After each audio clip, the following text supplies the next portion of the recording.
ہمارے channel Urdu moral story میں خوش آمدید۔ ہمارے چینل سے روزانہ آپ کو سچی اسلامی کہانیاں سنائی جاتی ہیں۔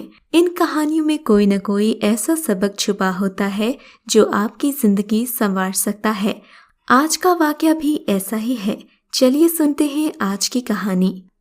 کچھ دنوں سے منصب بھائی پریشان سے دکھتے تھے۔ وہ FSC فرسٹ ایئر کا امتحان دے چکے تھے اور سیکنڈ ایئر شروع ہونے سے پہلے چند روز کی چھٹیاں ملی تھیں۔ امی کو فکر ہوئی کہ پرچے تو ہو چکے، صاحبزادے اب کیوں پریشان ہیں؟ شاید رزلٹ کی فکر ہے، کیونکہ والد صاحب ٹیوشن کے خلاف تھے اور بھائی کو میڈیکل میں داخلے کے لیے میرٹ بنانا تھا۔ تبھی انہوں نے باقاعدہ خالہ کے گھر جانا شروع کر دیا۔ ان دنوں میرے خالو ملازمت کے سلسلے میں علی پور کے قریب ایک شہر میں مقیم تھے، لہٰذا ہر چھٹی پر بھائی وہاں کا رخ کر لیتے۔ خالہ اور خالو بے شک ہم لوگوں سے محبت کرتے تھے، لیکن وہاں جانے کی وجہ ان کا محبت بھرا سلوک نہ تھا اور نہ ہی لگن تھی جو میرے بھائی کو اپنی جانب کھینچ رہی تھی۔ بھائی نے ان کی بیٹی ماہین کو پسند کر لیا تھا۔ اس کی کشش ان کو علی پور سے خالہ کے گھر لے جاتی۔ ماہین بھی ان کی منتظر ہوتی۔ وہ جب بھی بھائی کو دیکھتی تو خوش ہو جاتی۔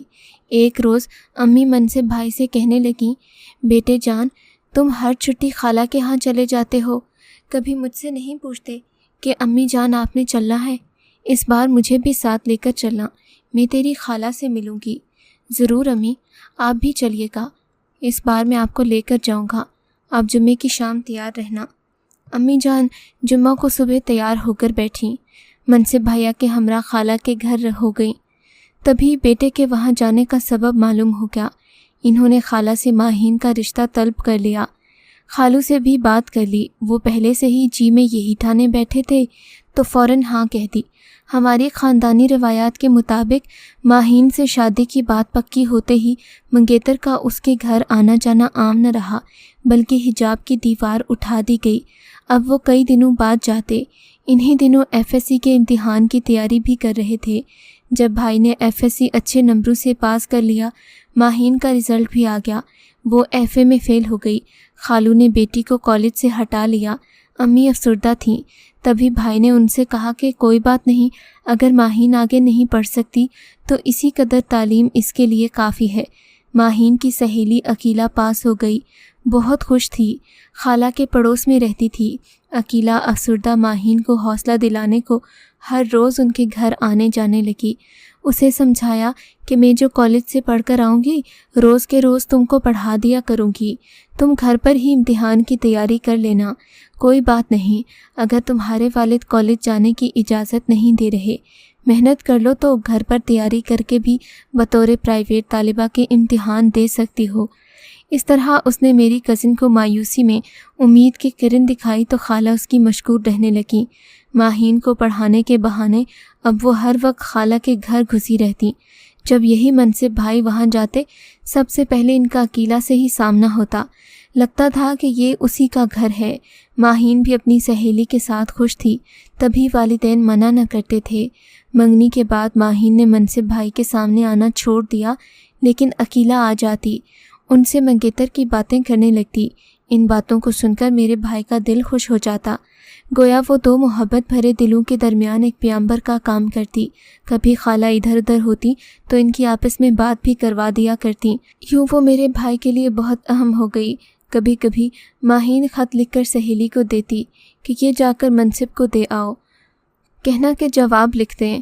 بھائی خط لے لیتے مگر کبھی جواب نہ لکھتے، خط کو بھی پھاڑ کر اسی وقت رکھتے تھے تاکہ بھولے سے بھی یہ خط ماہین کی بدنامی کا باعث نہ بن جائیں۔ البتہ ماہین سے بات کرنے کا موقع ملتا، خط تحریر کرنے پر زبانی اس کا شکریہ ادا کرتے۔ یہ سلسلہ سال بھر چلا۔ بھائی کے امتحانات ہو گئے، میرٹ بن گیا، ان کو میڈیکل میں داخلہ مل گیا۔ یہ بات جہاں ہم سب کے لیے باعث مسرت تھی، وہاں ماہین بھی خوش تھی۔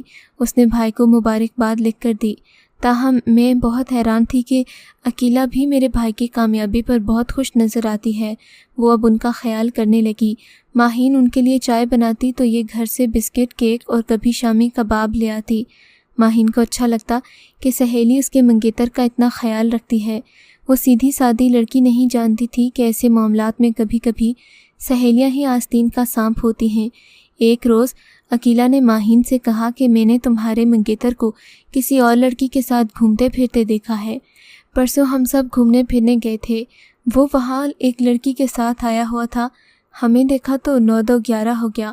ماہین نے اپنی سہیلی کے بہکاوے میں آ کر منصف بھائی کو ایک لمبا چوڑا خط لکھ دیا کہ تم بے وفا ہو، لالچی ہو، ذلیل انسان ہو، اور اس قسم کی خرافات کے جس کو پڑھ کر منصف بھائی پریشان ہو گئے۔ خط لا کر مجھے پڑھوایا تو میرا سر چکرا گیا، سمجھ میں نہیں آتا تھا کہ اس نے ایسا کیوں لکھا ہے۔ خط میں ماہین نے یہ بھی لکھا کہ مجھے تمہاری طرف سے کسی جواب کی ضرورت نہیں، اب مجھے خط بھی مت لکھنا۔ غرض کی اس قدر یقین کے ساتھ خفگی کا اظہار تھا کہ میری ہمت نہ پڑتی کہ ماہین سے بات کروں، پھر بھی بھائی کی خاطر بات کرنا پڑی کیونکہ وہ بہت اداس تھے۔ میں ان کے ہمراہ خالہ کے گھر گئی، 2.5 گھنٹے کی مسافت تھی۔ خالہ نے سیدھے منہ بات نہ کی، عقیلہ موجود تھی، اس نے البتہ ہماری آؤ بھگت کی اور مہمان نوازی کرنے لگی تو ہمیں کچھ سپورٹ ملی۔ لگا تھے اب بات کرنے کے لیے اس خوش اخلاق لڑکی کا محتاج ہونا پڑے گا جو روز اول سے ماہین کی رازداں تھی۔ میں نے اس سے بات کی تو بولی کہ اگر ماہین خود منصف سے بات کر لے تو معاملہ سلجھ سکتا ہے، آمنے سامنے بات کرنے سے غلط فہمی دور ہو جائے گی، مگر وہ مان نہیں رہی۔ میں پھر بھی کوشش کرتی ہوں۔ تبھی وہ کھینچ کھانچ کر ماہین کو ہمارے سامنے لے آئی۔ اس کے تیور بگڑے ہوئے تھے، بمشکل بات کرنے پر آمادہ ہوئی۔ تلخ لہجے میں منصف سے سوال کیا، تم فلاں دن ہینڈ بینچ پر گئے تھے؟ ہاں میں گیا تھا، بھائی نے جواب دیا۔ کس لیے وہاں گئے تھے؟ سیر کرنے۔ اور کس لیے وہاں جاتے ہیں؟ کس کے ساتھ گئے تھے؟ ماہین نے ایک اور سوال کر دیا۔ ارے بھائی میں اپنے دوستوں کے ساتھ گیا تھا، لیکن تم کیوں پوچھ رہی ہو؟ اس پر وہ لال پیلی ہو کر بولی، یہ اب بکواس نہ کرے اور یہاں سے چلے جائیں، اب یہاں آنے کی ضرورت نہیں۔ ماہین کیا ہو گیا ہے تمہیں؟ تم ایسی تو نہ تھیں، آخر مجھ سے ایسی کون سی غلطی ہو گئی جو تم نے خط میں الٹی سیدھی باتیں لکھ بھیجی؟ وجہ تو بتا دو۔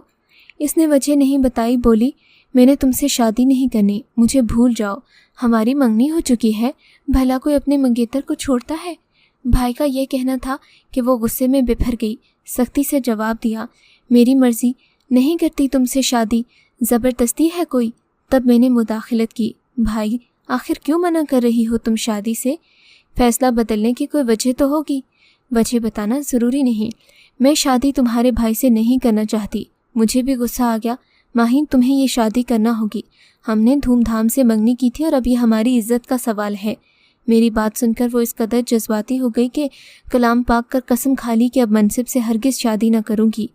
اس کی اس حرکت پر ہم بہن بھائیوں کے قدموں تلے سے زمین نکل گئی، میں تو سر سے پاؤں تک کانپ گئی۔ میں نے بھائی سے کہا کہ اب لوٹ چلیں، لیکن خالہ اور عقیلہ نے جانے نہ دیا۔ خالہ بولی اب آ گئے ہو تو کھانا کھا کر جانا، اس بھری دوپہر میں کیسے جاؤ گے؟ ہم نے تھوڑا سا کھانا زہر مار کیا، بھلا کھانے کا کس کو جی کر رہا تھا؟ ہمارے دل رو رہے تھے کیونکہ میں جانتی تھی کہ میرا بھائی اپنی اس خالہ زاد کو کس قدر چاہتا ہے، اس لیے اس رشتے کو توڑنا محال تھا۔ میں نے شام تک اسے منانے کی کوشش کی لیکن وہ موم نہ ہوئی۔ تبھی اندازہ ہو گیا کہ اس بیوقوف کو کسی نے منصف بھائی کے بارے میں بہکایا ہے اور وہ اس بدخواہ پر بھروسہ کر بیٹھی ہے۔ ہم ٹوٹے ہوئے دل سے لوٹ کر گھر آ گئے، امی کو احوال بتایا۔ ان کے دل کو ایسا جھٹکا لگا کہ وہ بیچاری 1 ہفتہ بیمار پڑی رہی۔ امی کی بیماری کا سن کر خالہ ہمارے گھر آئی، وہ بھی میری ماں کے گلے لگ کر زاروں قطار روتی رہیں، اپنی بیٹی اور شوہر کو بددعائیں دینے لگیں۔ تب میں نے منع کر دیا کہ بددعائیں مت دو، یہ سب تقدیر کے فیصلے ہوتے ہیں۔ اس واقعے کے 15 روز بعد میرے بھائی کو میڈیکل کالج جوائن کرنا تھا۔ وہ بے دلی سے پہلے روز کالج گئے۔ مجھے یاد ہے جاتے ہوئے کہا تھا، نور جہاں دل نہیں کر رہا کہ کالج جاؤں، جس کے لیے راتوں کو جاگ کر محنت کی اسی نے ٹھکرا دیا، تو اب کس کے لیے اور محنت کروں؟ میں نے سمجھا بجھا کر بڑی مشکل سے ان کو بھیجا تھا۔ کچھ ہی دن گزرے کہ عقیلہ اور اس کی امی ہمارے گھر آ گئیں، رشتہ ٹوٹنے پر افسوس کا اظہار کیا۔ اس کے بعد تو ہمارے گھر کی راہ ہی دیکھ لی، آنا جانا شروع ہو گیا، خاص طور پر جب بھائی کی چھٹی ہوتی یا وہ گھر آتے تو یہ بھی آ جاتی۔ عقیلہ کی امی میری امی کی دل جوئی کرتی، جبکہ عقیلہ امی جان کا گھر کے کاموں میں ہاتھ بٹانے لگی، غرض کہ وہ ہر لحاظ سے اچھی اور بااخلاق نظر آتی۔ عقیلہ خوش شکل لڑکی تھی اور بہت سمجھدار بھی، عمدہ لباس اور سلیقے کا پہنتی، بات کرنے کا انداز دل کو لبھانے والا ہوتا، یوں اس نے ہمارے دلوں میں گھر کر لیا۔ ایک دن منصف بھائی لانج میں بیٹھے ٹی وی دیکھ رہے تھے، عقیلہ میرے کمرے میں آئی،